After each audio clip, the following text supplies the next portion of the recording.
सुनेत्रा पवार यांच्या प्रचारानिमित्तानं मी बारामतीमध्ये आलेलो आहे. आज माझ्या सासवडमध्ये, बारामतीमध्ये, जंक्शनला आणि दौंडमध्ये सभा ठेवलेली आहे आणि लोकांचा रिस्पॉन्स अत्यंत चांगला मिळतो आहे आणि अजितदादा यांची ताकद या ठिकाणी फार मोठी आहे. पवार विरुद्ध पवार या संघर्षामध्ये अजितदादा पवार तसे होती आणि सुनेत्रा पवार या चांगल्या मताने निवडून येतील अशा मला अपेक्षा आहे.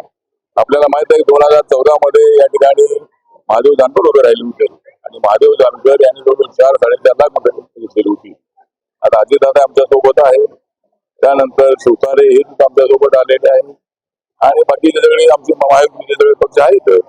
त्यामुळे सुनेत्रा पवार हे अत्यंत चांगल्या मताने निवडून येतील अशा पद्धतीचा मला विश्वास आहे आणि त्यासाठी आज मी बारामतीमध्ये आलेलो आहे. शरद पवार सत्य असले आणि संजय राऊत यांच्याकडून सातत्याने संविधान बदलणार अशी भूमिका घेतली जाते. मला असं वाटतं की संविधान वगैरे बदललं जाण्याचा विषय अजिबात नाही आहे. माननीय नरेंद्र मोदींनी जाहीर केलेला आहे की संविधान बदलणार नाही, संविधान बदलण्याची मनामध्ये नाही आणि संविधान पवित्र आहे की त्या संविधानाला कुणी हात लावू शकत नाही. तरी सुद्धा त्यांच्याकडे विषय नसल्यामुळं आणि दलित समाजामध्ये मायनॉरिटीमध्ये संभ्रम निर्माण करण्यासाठी पुन्हा या इंडिया आघाडीकडून आणि या महाराष्ट्रातल्या महाविकास आघाडीकडून मोठ्या प्रमाणामध्ये मूर्खपणा केला जातो आणि लोकशाही धोक्यात आलेली आहे, संविधान धोक्यात आहे.